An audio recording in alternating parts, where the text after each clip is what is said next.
Boa noite, pessoal que está chegando, sejam muito bem-vindos. Hoje, mais um Ayurveda Talks, como a gente tem aqui toda semana, geralmente nas quartas, mas hoje a gente fez diferente, está tendo na quinta-feira. Ayurveda Talk, para quem não conhece, para quem está chegando aqui pela primeira vez, é uma live onde eu sempre trago algum convidado, algum profissional, para a gente poder falar um pouco mais de saúde, poder falar um pouco mais de qualidade de vida, de alimentação, sobre áreas que geralmente não fazem parte aí do minha fala aqui com vocês. Então a gente traz profissionais para poder enriquecer ainda mais conteúdo. E hoje, quem vai estar aqui com a gente é a Sandra Gaia. E o nosso tema de hoje é isolamento e comportamento alimentar. Olá, Sandra, boa noite. Olá, Thaís, tudo bom? Tudo. Nos perdemos aí no meio do caminho? Eu aqui esperando. Uai, cadê, meu Deus? Não, vou abrir o WhatsApp ali, certo, aconteceu alguma coisa, né? Então, Sandra, seja muito bem-vinda. Hoje o nosso Ayurveda Talks, estava explicando um pouquinho aqui para o pessoal, que o Ayurveda Talks é uma live que eu faço toda semana, sempre com algum profissional, para a gente poder aprofundar mais em um tema, em uma área, em um assunto, trazer mais contribuição, principalmente voltado para a saúde física, mental e emocional das pessoas. Então, seja muito bem-vinda. Obrigada, Thaís. Obrigado, pessoal que está chegando aí pelo tempo, a disponibilidade de estarmos juntos, crescendo, aprendendo um pouco mais e principalmente desenvolver repertórios, aprendizagens para poder lidar com tudo que está acontecendo, que é novo, causa estranheza em alguns momentos, é uma sensação de irrealidade para a maioria das pessoas, né? Porque nós nunca vivemos isso antes. Então, o que está acontecendo com a gente, tanto internamente, em nível emocional, em nível comportamental, e o propósito de hoje é falar um pouquinho sobre o comportamento alimentar de algumas pessoas, né? O nosso mesmo, que pode ter modificado com tudo isso que está acontecendo devido a algumas emoções que acabam interferindo nesse processo quando a pessoa não percebe, né? Não se percebe nesse evento todo, emoção, padrão comportamental, eventos externos, e acaba alterando aí a sua rotina, o seu estilo de vida, a sua alimentação. Então tem muita gente falando que vai lá experimentar calça jeans para ver se serve ainda, né? Eu recebi um ali, experimenta calça jeans de vez em quando, porque o pijama é traiçoeiro, né? Então, às vezes o pijama ali, soltinho, com elástico. E essa palavra que tu trouxe de irrealidade, eu acho que não existe nada mais real do que isso, né? Essa palavra, irrealidade, a sensação de que isso realmente parecia, muitas vezes, em lugares que eu fui, cena de filme, né? As ruas vazias, mercado com poucas coisas disponíveis, aquela sensação, eu até brinquei, né, que quando eu fui no mercado parecia uma mistura de Natal com fim de mundo, né? Que era aqueles carrinhos entulhados de comida, mas ao mesmo tempo aquela sensação de medo, né, no olhar das pessoas e um certo pânico, né?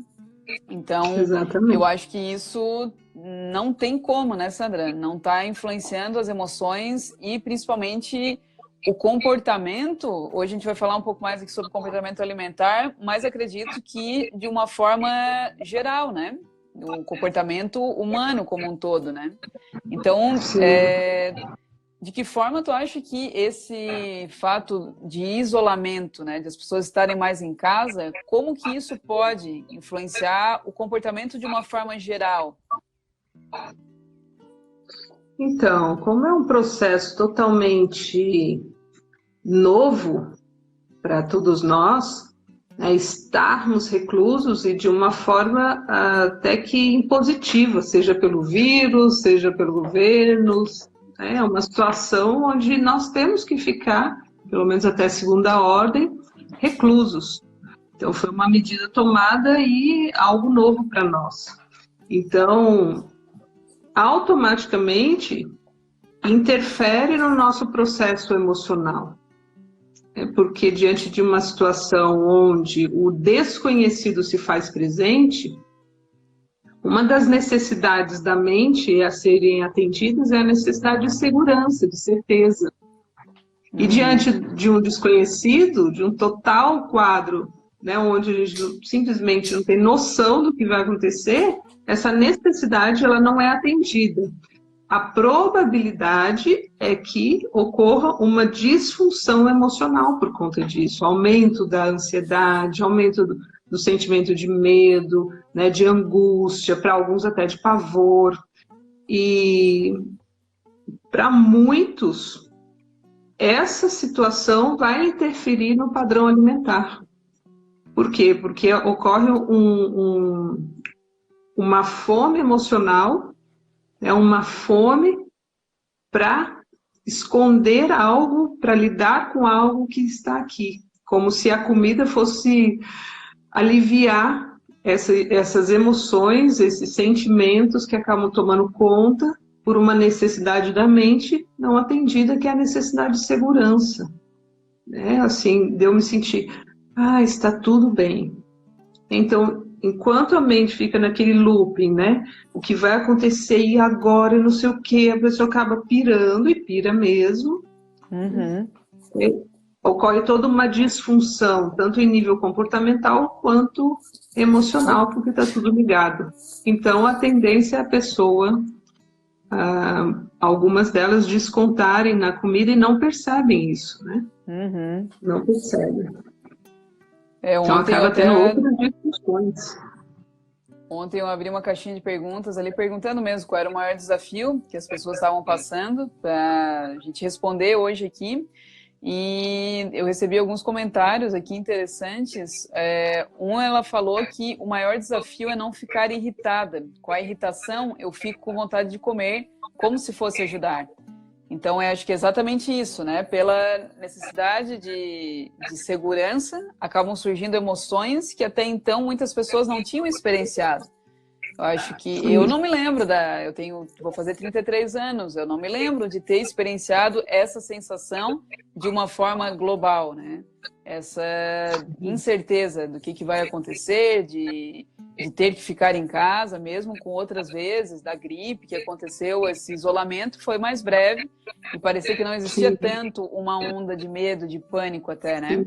Então, eu acho que por as pessoas experienciarem algo novo, serem expostas a algo novo, uma situação nova, também podem surgir sentimentos que até então não tinham se manifestados, e eu acho que isso se torna mais difícil ainda de lidar, né? Lidar com algo que nunca havia se manifestado antes. Isso. E fica tudo amplificado, né? As emoções, elas ficam amplificadas.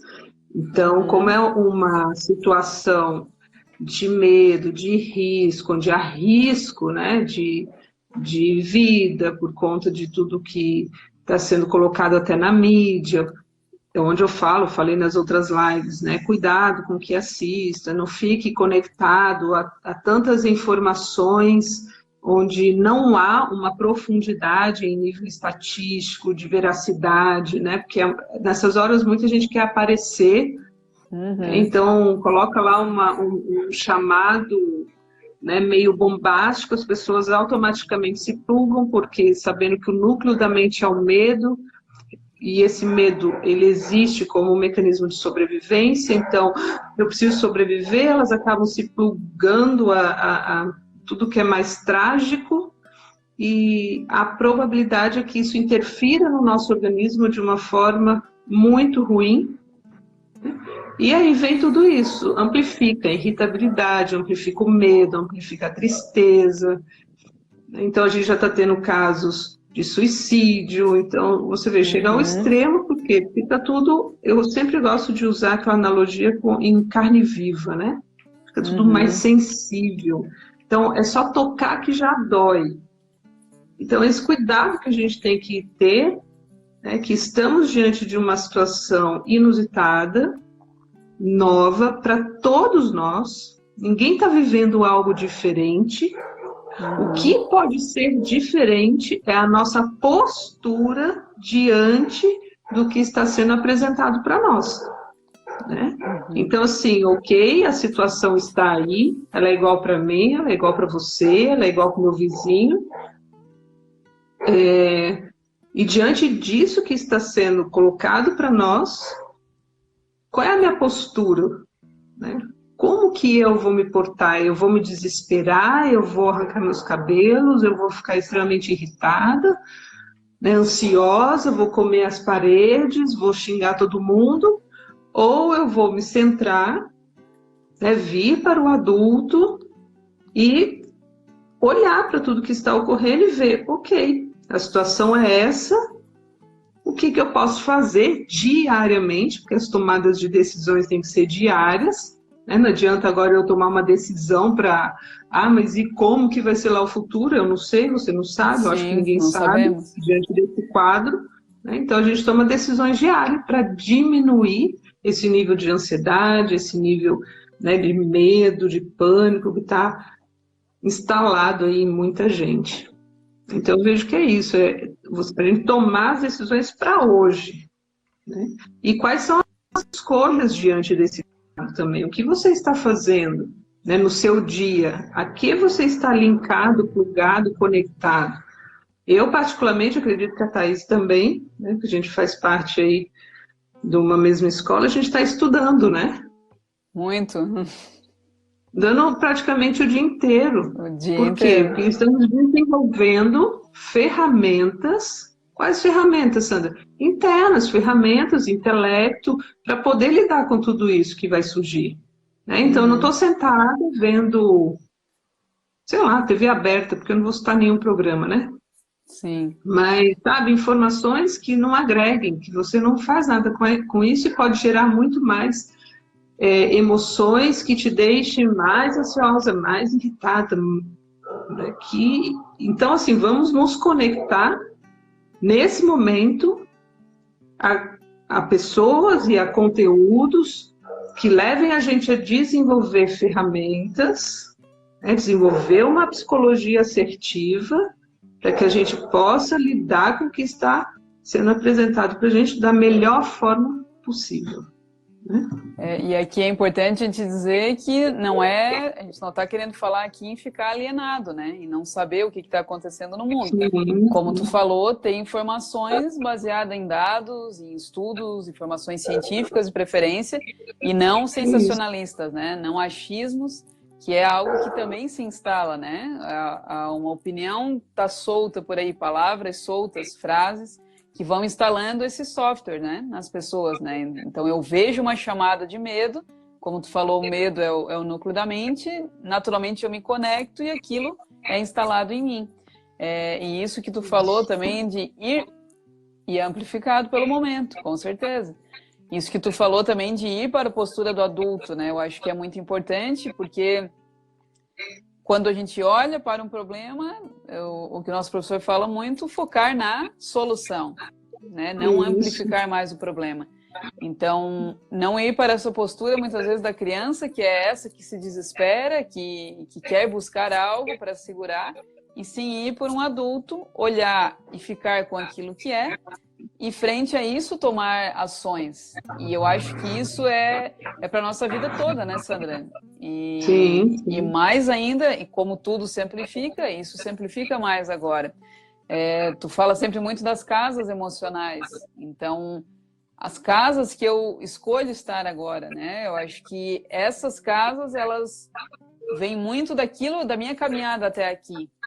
Aonde que eu tenho, o que eu tenho nutrido, qual o estado interno eu tenho fortalecido, eu acho que nesse momento isso também se amplifica, né?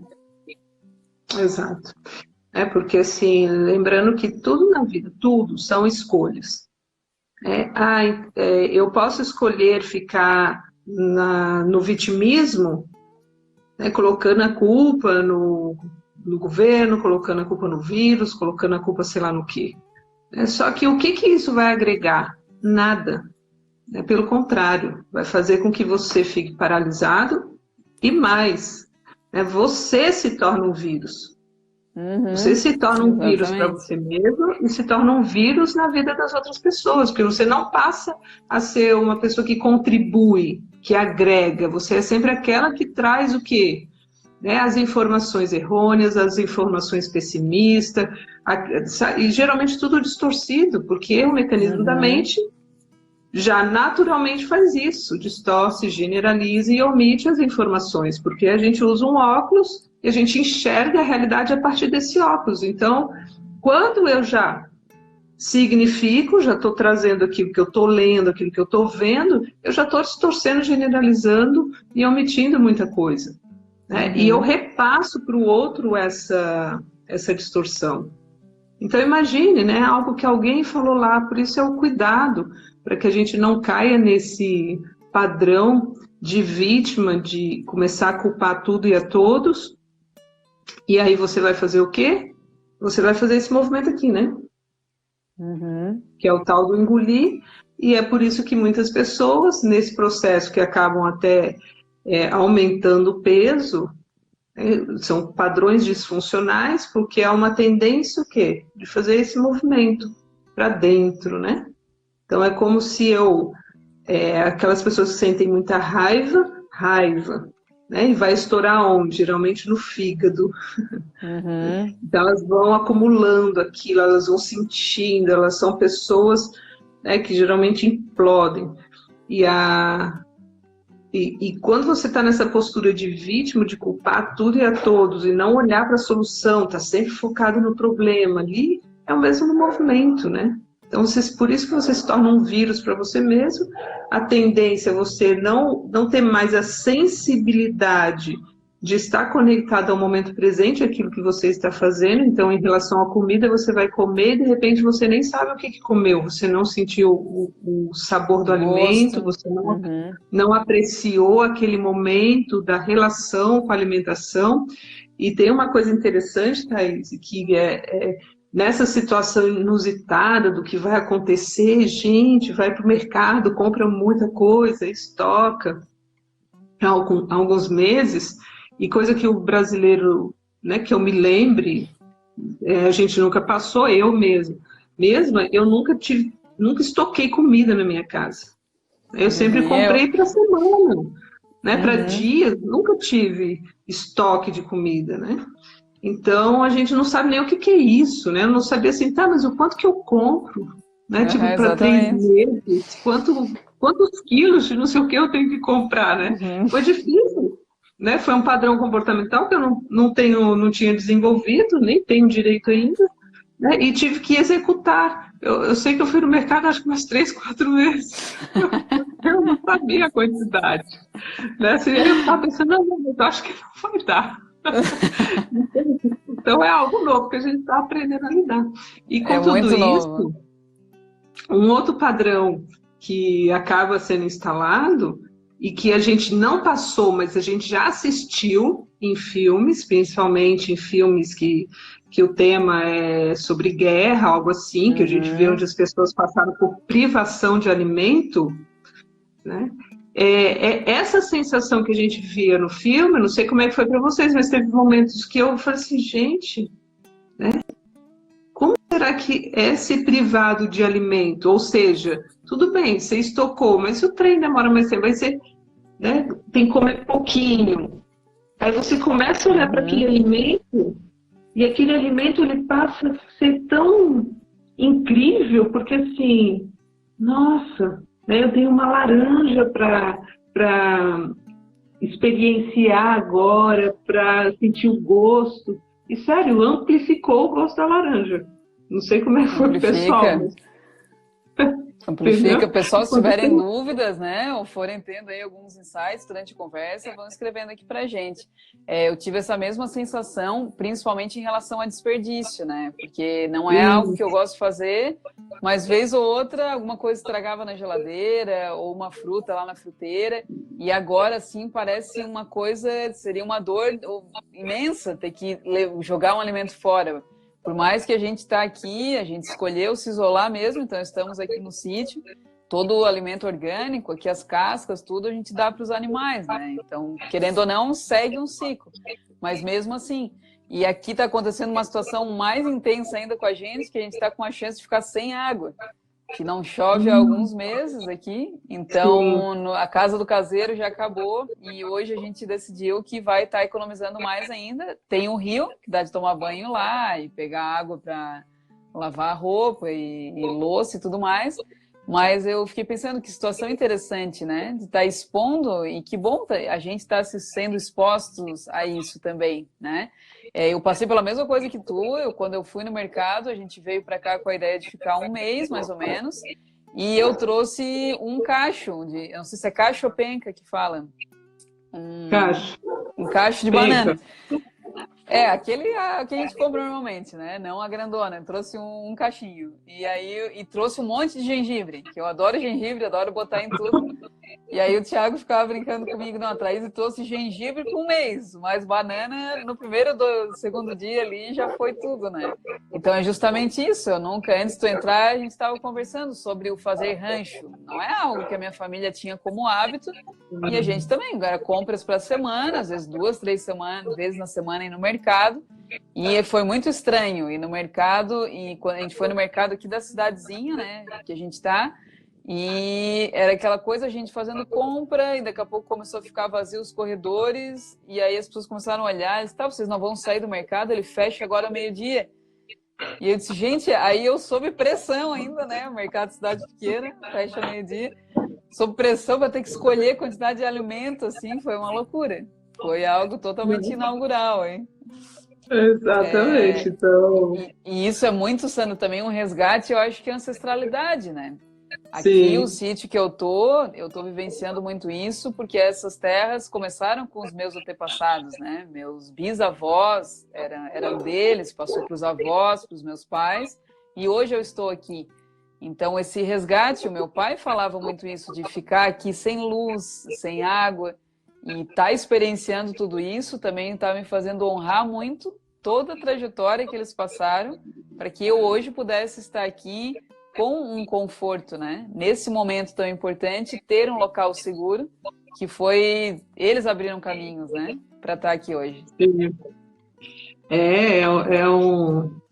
Por fim, é uma situação totalmente nova para todos nós, que está exigindo da gente padrões comportamentais diferenciados para poder lidar com tudo isso, e quem fica muito na resistência vai sofrer. Resistência gera muito sofrimento, né? Porque você fica aqui, não quero ver, não quero olhar, não quero ficar no meu casulo, mas a minha vida era assim e tal. Esquece, começa a olhar para o novo, para aquilo que está se apresentando.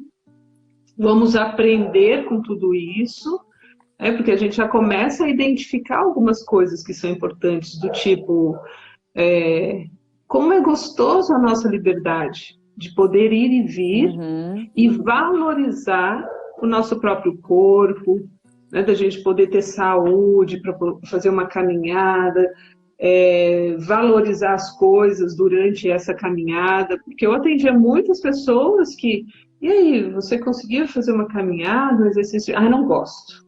Ah, não quero. Ah, não, porque não. Então, com certeza, essas pessoas devem estar doidas para ir à rua, né, fazer uma caminhada, sentir o sol tocar a pele, né, sentir a brisa, aquela sensação realmente de liberdade, que agora parece que isso foi tirado um pouco da gente, né? Então, valorizar essas pequenas coisas que a gente estava tão no automático, né? E quando eu falo a gente, é a gente mesmo, porque eu me incluo em várias coisas. Né? Então, isso não é só do outro, isso é nosso. Sim. Isso é do coletivo, então é uma sensação do coletivo. Todos nós estamos tendo que aprender com tudo isso. A diferença é que eu, talvez a Thaís e outras pessoas, a gente sempre investiu na gente em nível de conhecimento. Então, eu tenho alguns recursos internos para poder lidar melhor com situações como essas que aparecem. Eu não estou aqui me descabelando, eu não estou desesperada. Eu venho para o adulto, olho o cenário, né, e começo a tomar as decisões necessárias. né? Em nível financeiro, em nível de alimentação, vou ao mercado, o que eu faço, não sei o quê, em nível de cuidados comigo mesmo, com o meu corpo, porque não é que a gente não pode sair, que a gente tem que esquecer que isso aqui é uma máquina. Né? E quanto mais eu fico sentada, quanto mais sedentarismo na minha vida, mais paralisação. Porque o corpo, ele produz o quê? Energia. Né? E se eu mantenho esse corpo parado, a energia está o quê? Baixinha, para tudo. Para criatividade, para ação, para tomar a vida. Então, o nosso corpo é o veículo para que a gente vá para o mundo fazer a coisa acontecer. Ah, Sandra, mas eu não tenho espaço na minha casa, não tenho... Cara, cria. Não tem desculpa, não tem desculpa. Não tem desculpa, né? Porque senão é também um processo de autossabotagem. E daí você pode observar o quanto que esse padrão comportamental ele está presente na sua vida não só agora, mas há muito tempo. Exatamente. E talvez a postura assumida agora seja a postura que inviabilizou você de alcançar as suas metas, os seus objetivos ao longo da sua vida. Então, já que temos que ficar mais paradinhos no sentido de não que a vida esteja parada, porque a vida ela está em movimento, nós é que tivemos que parar um pouco as nossas atividades do dia a dia e aproveitarmos esse momento para reflexão e para mudança de padrões comportamentais. Eu vejo como um momento, já que estamos passando por isso, né, vamos crescer com tudo isso. Né, vamos nos tornar seres humanos melhores diante disso que a vida está nos apresentando. Não temos como negar tudo o que está acontecendo. Precisamos dizer um sim absoluto para tudo isso. Né? Exatamente. Porque isso está a serviço de um todo, né? Então, o coronavírus está servindo a um todo. E está trazendo revoluções, né, na vida de muitas pessoas. Então, essa tem quase uma tensão, é como se a gente quase que pudesse tocar, né, nisso que paira no ar, assim. É um convite à reflexão e é uma revolução mesmo na vida, se assim a pessoa escolher. Então, todo e qualquer mimimi que existia antes, parece que ele perde totalmente o papel e a função agora, né? Então, o que eu ouvia muito das pessoas, né, que eu atendia, falando que não, eu não como saudável porque eu não tenho tempo, eu não faço uma atividade física porque eu trabalho das 7 da manhã às 8 da noite, chego muito cansado. Então, todas as histórias que a mente contava, parece que elas perdem muito a força quando expostas a uma situação de sobrevivência mesmo. Então, tudo aquilo que existia de barreira, isso saiu. Então, agora existem e se amplificam muitas barreiras mentais. Porque hoje, como tu falou, não tem desculpa, né? A gente está fazendo um treino aqui todo dia, essa chuva de lives e de conteúdo disponibilizado gratuito, não existe um motivo palpável de alguém dizer que não tem algo para estudar, ou ver, ou praticar. E na parte da alimentação, eu tenho feito as lives diárias ali, né, nos 40 dias na cozinha, justamente para isso, para estar mostrando na prática o quanto as pessoas podem fazer e que é algo super simples, não só na quarentena, mas que em 30 minutos tu faz um almoço com aquilo que tem. Então, eu também estou restrita a ingredientes que eu me dava sempre o luxo de ter, cogumelo, tofu, coisas que agora não tem. Então, como eu posso usar talvez um brócolis, uma cenoura, uma abobrinha e fazer um preparo, no outro dia usar o mesmo ingrediente feito de uma forma totalmente diferente? Então, essa noção de manter a saúde nesse momento e agora ter essa possibilidade de instalar novos programas, eu acho que é fundamental. Instalar que sim, é possível comer bem, sim, é possível movimentar, conviver, e tudo isso que tem surgido, né? Então, acho que é um momento, não vou dizer uma bênção, porque existe muito sofrimento também, mas é um grande momento de observação e revolução. Isso, exatamente, né? Então, eu gosto muito Porque existe a condição que eu sempre falo, né? A condição real e a condição ideal.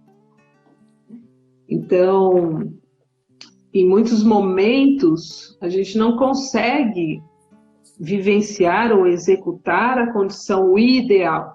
Vamos supor que, tudo bem, a gente não tem acesso agora a frutas, legumes, verduras.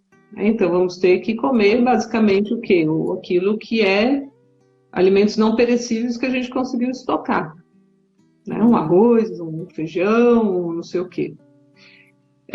O importante de olhar para tudo isso, que são situações momentâneas, mas de fato olhar o que está por trás disso. Porque eu sempre falo, na obesidade, no padrão alimentar, seja anorexia, bulimia, obesidade ou uma disfunção alimentar, há algo muito maior que está por trás do próprio padrão alimentar, do comportamento alimentar. Lá em 2002, eu acho que foi, eu fiz uma pesquisa até grande, foi uma pesquisa, um trabalho científico, onde eu estudei sobre transtornos alimentares e obesidade. Foi um estudo pioneiro até na universidade, a qual na época eu estudava, e pelo menos na área da psicologia, tinham poucas literaturas ainda no Brasil, poucos estudos referentes aos transtornos alimentares e obesidade, e era algo que me interessava muito. E já naquela época ficou muito claro, né, que esse padrão alimentar, isso aqui é uma resposta nossa, mas há um ambiente que interfere aqui, com diferentes variáveis e graus, né, e que produz consequências. E a gente tende a se comportar no mundo para obter gratificações. Ninguém vem aqui para sofrer, ninguém aqui é masoquista. Então a gente não se comporta para sofrer, a gente se comporta para obter gratificações. Mesmo que muitos padrões comportamentais sejam disfuncionais ou inadequados. Mas a pessoa está sob controle da gratificação. Então a pessoa já tem informação, por exemplo, de que o comportamento de fumar ele é extremamente prejudicial. Tanto que quem compra o cigarro, a fotinho que está ali é de uma pessoa que faleceu de enfisema pulmonar, ou seja, já tem uma imagem, né, extremamente negativa, mas que não impede a pessoa de ir lá comprar e fumar. Por quê? Porque ela acredita e tem, né, senão ela não fumaria, uma consequência imediata que produz uma gratificação incrível. É por isso que é tão reforçador, ela tende a fazer aquilo novamente e faz novamente. Assim são o padrão alimentar. Né? Eu crio uma crença, desenvolvo uma crença de que quando eu como, a minha ansiedade diminui. Eu me sinto aliviado. Não, isso é uma crença falsa, né? Uma história que eu criei aqui, que há algo muito maior por trás, e que, na verdade, momentaneamente, comer ali, sei lá o que, pizza, cachorro-quente, sei lá mais o que aí, né? Que a gente pode comer um bolo de chocolate, tô doida para comer um bolo de chocolate, a nega maluca da minha mãe. Gente, eu juro que eu vou fazer. E, entende? Mas por quê? Porque, olha, quando eu falo nega maluca da minha mãe, é muito boa, já vem uma memória afetiva na hora, né? Exato, e eu sinto o sabor, eu consigo lembrar do sabor, eu consigo lembrar do aspecto fofinho do bolo. Imediatamente o que? Eu começo a salivar, porque isso aqui é uma resposta do organismo, né? Lembrei, trouxe, já começa a salivação. Né? Então, por quê? Eu já sei a consequência imediata, que é sentir tudo isso, né? Essa experiência com esse bolo. Então, faz o quê? A probabilidade de amanhã ir lá e fazer o bolo de chocolate da minha mãe. Vou ter que tirar receita para ela, não sei. Entende? Então, assim, quando a gente entende isso, nossa, por que eu estou presa nesse padrão disfuncional? Porque ao mesmo tempo que está produzindo essa consequência, essa gratificação imediata, está produzindo junto várias consequências negativas para nós. Só que por que a gente não fica sob controle dessas consequências negativas? Porque elas são a longo prazo. A gente não sente imediatamente. Então, o aumento de peso não é eu comer aqui, se fosse, né, gente, a gente não comeria, porque eu como e já aconteceu isso aqui. E como é a longo prazo, eu vou engordando o quê? Gramas. Né? Pode ser que uma semana eu engorde 1 quilo, 2 quilos, dependendo do quanto que a pessoa vai comer. Só que ela não vai percebendo esse movimento. E daqui a pouco, quando ela veste uma roupa, começa o desconforto. Aí sim, ela já se dá conta, começa todo o desconforto, vem sentimento de culpa, toda aquela coisa arada. E quando a pessoa sente culpa ao se alimentar, é por quê? Porque ela já também sabe da consequência negativa. Que ela já está sofrendo talvez de uma diabetes, sendo acometida aí de um problema já cardíaco instalado, ela já está com uma glicose elevada, então ela começa com várias disfunções bioquímicas no próprio organismo, que leva ao adoecimento do corpo, né? E quando ela faz esse movimento de comer, comer, comer, de uma forma sem consciência, que a gente chama, sem consciência alimentar, gera o sentimento de culpa porque ela já sabe das consequências negativas que ela está reforçando. Só que ela não consegue parar. Por quê que não consegue parar? Porque há um condicionamento. E como tu falou, é algo muito a longo prazo, né? Então, a sensação imediata de comer o bolo de chocolate é ali na hora. E a sensação boa de eu ter, de poder colocar uma calça jeans, que eu não visto há uns anos, ela é a longo prazo. Eu acho que isso entra muito também no que as pessoas... Por que muitas pessoas desistem de ir na academia? Porque ir todos os dias não traz aquele efeito comparado a longo prazo, né? Aquilo que eu vou ter de benefício, né? E eu não sabia que tu tinha estudado obesidade, eu também fiz alguns estudos, né, sobre isso. E olhando mais o perfil inflamatório de estresse oxidativo dentro da obesidade, e a gente conseguia ver que quando eu fiz uma pesquisa, né, eu atuava com yoga, com as mulheres que estavam em quadro de sobrepeso ou obesidade, e tinha toda uma equipe multidisciplinar de nutricionista, psicóloga e educador físico, fazendo também trabalho em paralelo. E a nossa análise era para ver mesmo perfil lipídico, estresse oxidativo e padrão inflamatório. E mostrar para elas os resultados fazia com que elas tomassem consciência e mudassem as ações dela. Então, uma coisa era dizer para elas, as nutricionistas dizerem para elas se alimentarem melhor, ou fazer atividade física e tudo mais. Outra coisa era quantificar. Então, era coletar o sangue dessas mulheres e expor para elas. A gente fazia de tempos em tempos palestras, vocês estavam assim, com esse nível de inflamação no corpo, que é o que é a obesidade, ela é muito além de estética, né? É toda uma inflamação que acontece na fisiologia. Então, vocês estavam assim e após 2 semanas desse protocolo de tratamento, vocês estão assim. Então, aquilo gerava um impacto, né? Porque, nossa, melhorou, é mesmo, eu estou sentindo diferença. E o que mais elas relatavam era essa ligação emocional. Elas comiam as emoções, né? Elas mesmas falavam isso. Então, o yoga entrava muito nessa parte de tomada de consciência de corpo e tomada de consciência da respiração, que era algo que o meu grupo, né, era dividido em grupos, mas o meu grupo de mulheres relatava que era uma das coisas que faziam mais diferença na hora de querer dar esse ataque na comida para compensar, elas lembravam da respiração. Então, isso mudou um padrão, né? Você vê, né? Já foram para a solução. Então, nesse processo de isolamento que nós estamos, porque nós estamos em isolamento social, de não poder conviver com os amigos e tal, entretanto, há um agrupamento domiciliar. Então, tá esposa, marido, filhos, tal. Alguns, sim, estão sozinhos, né? Mas boa parte das pessoas estão em família. E o que a gente faz em família, geralmente? A gente come. Come, almoço domingo, né? Comer faz parte de todo um ritual que vem da nossa ancestralidade. Então, todas as vezes que a gente se reúne, pode ver grupos de amigos, reúne a família, sempre em torno da mesa. Sempre há comida envolvida. E por que isso? Porque a comida nos nutre.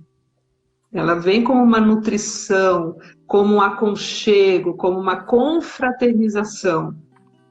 E comer é algo extremamente prazeroso, é muito prazeroso comer, sentir o gosto dos alimentos, né? E em interação com o outro, isso é incrível. O detalhe é que imagine, né? Nesse confinamento todo que nós estamos, uma das únicas gratificações para muitos, porque só conseguem enxergar isso, está na comida. Na comida, com certeza. Ah, então eu não posso sair, eu não posso fazer isso, eu não posso trabalhar, né? Estou privada. Pô, minha única alegria é comer. Né?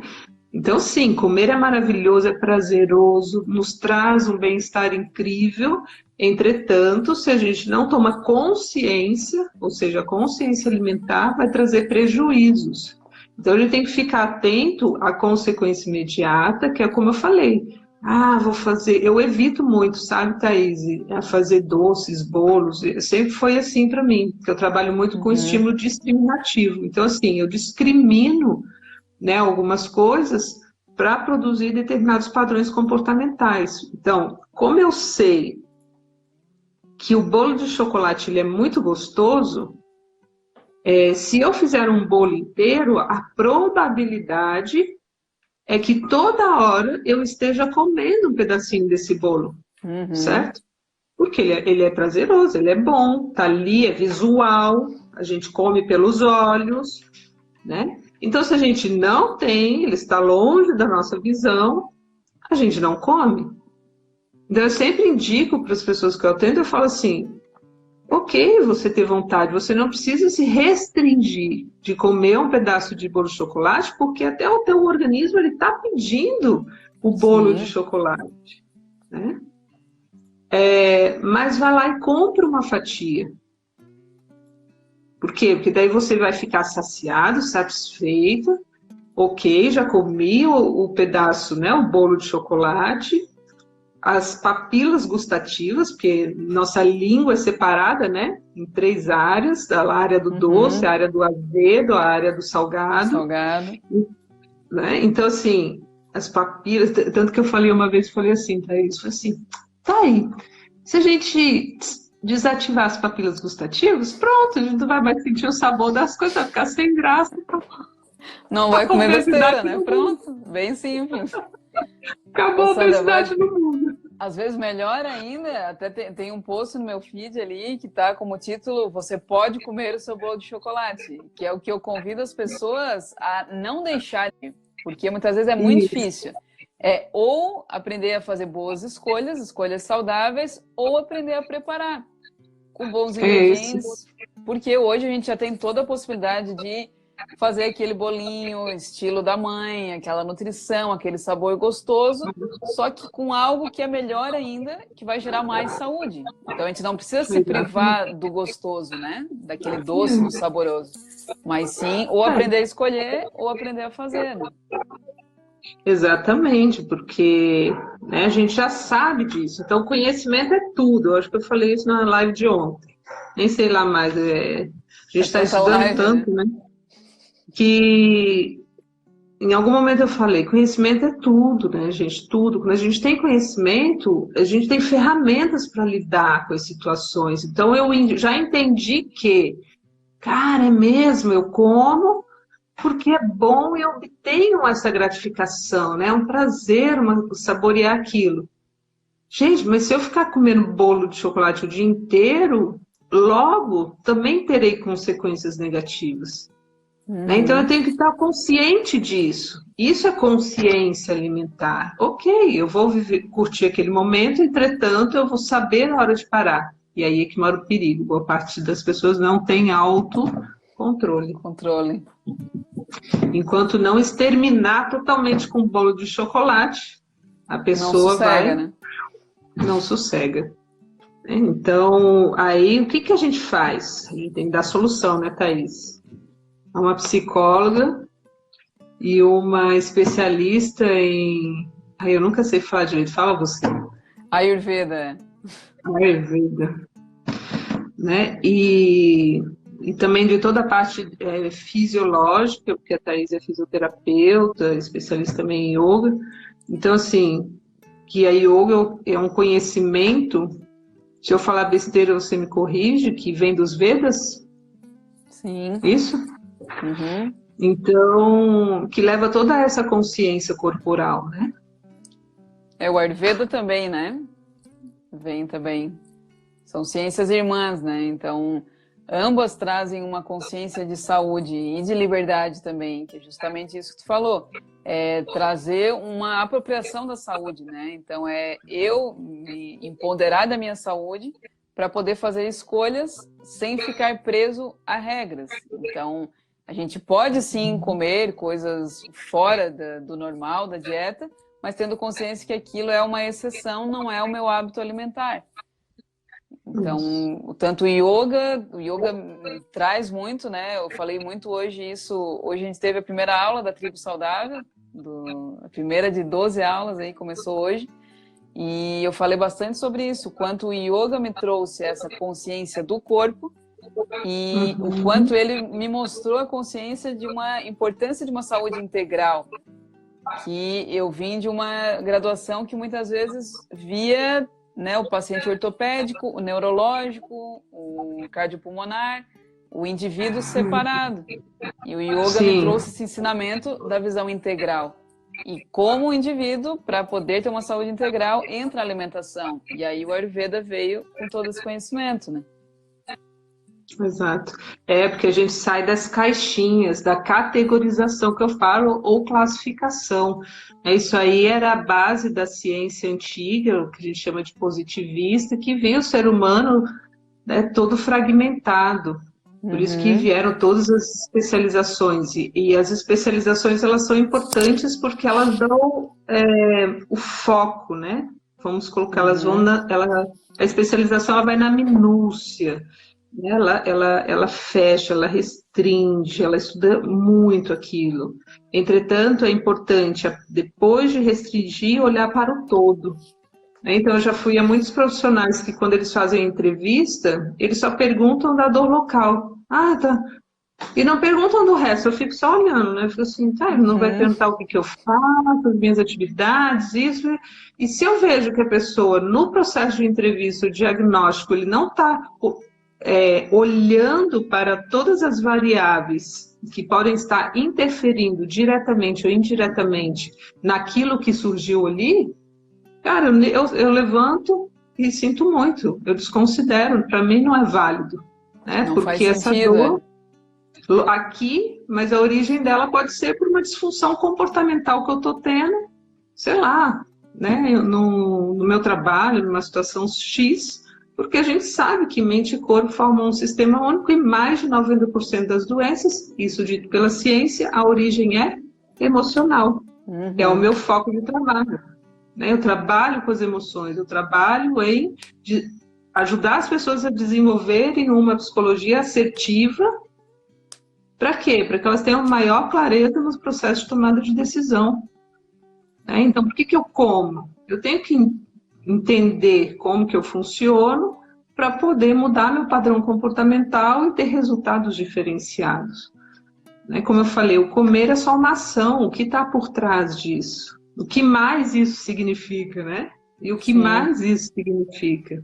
Então, nesse confinamento, já tenho a clareza disso, né? Que boa parte das pessoas estão comendo muito, como elas estão relatando. Por quê? Porque o comer lhe traz uma consequência imediata que é a gratificação. É gostoso comer. Entretanto, está produzindo outras coisas. Para onde que eu olho? Para aquilo que está me levando também a comer. Né? Qual é o sentimento que tem aqui? E o que eu posso fazer para amenizar? Coisa que a gente já falou. A respiração, alguns movimentos. Ontem, numa live, eu dei uma técnica de hipnose, da construção de um lugar seguro, que ajuda a gente a diminuir a ativação fisiológica, a nos levar a um estado de paz e tranquilidade, porque a gente trabalha com as ondas cerebrais. Então, isso nada é achismo. Isso tudo são ferramentas baseadas em ciência, que a gente está trazendo para vocês. Essa live está disponível ainda, Sandra, para quem quiser assistir? Tá lá no meu... Não é Instagram, é no... Telegram? Esqueci. Tem o Telegram. Telegram? Meu Então Telegram tá. é Sandra Gaia, Cura Emocional. Tá, e tem aqui quem está assistindo, tem aqui o Instagram da Sandra também, acompanhe ela. Sandra, a gente tem mais 2 minutos antes de ser cortada aqui pelo Instagram. E sempre no Certo. final do Ayurveda Talks eu faço um bate-bola, tá? Perguntas e respostas rápidas com quem está aqui comigo, certo? Vamos lá então, Certo. rapidinho. Um filme para ver na quarentena. Eu adoro vários, né? Mas deixa eu ver um que eu gostei que eu assisti, A Menina e o Leão, adorei esses dias. A Menina e o Leão? Menino e o Leão, super bom. Tá, vou ver. Uma música de empoderamento. Música de empoderamento. Oração. Oração. Uma ação prática. Uma ação prática. Gratidão por tudo que a gente tem hoje, nesse momento presente. É a melhor ação do dia. E para fechar, uma frase que traz força. Faça o seu melhor hoje para você. Assim, o seu melhor vai ser expandido para as outras pessoas. Isso aí. Sandra, gratidão mais uma vez. A gente ficaria aqui mais uma hora se deixar, né? Gratidão por estar aqui. Gratidão quem acompanhou a gente. Coloque em prática isso e que a gente possa levar, né, saúde, consciência e um maior despertar de consciência nesse momento. Com certeza. Abração, Thaís. Obrigadão, hein? Obrigada aí por esse convite. Pessoal que esteve presente, quem quiser, faça perguntas lá no direct para a gente desenvolver conteúdos a partir da demanda de vocês. Aquilo que vocês querem que a gente venha aqui e fale a partir da nossa especialidade, que nós vamos entregar o melhor. Com certeza. Estamos a serviço aí. Gratidão, pessoal. Até mais. Gratidão.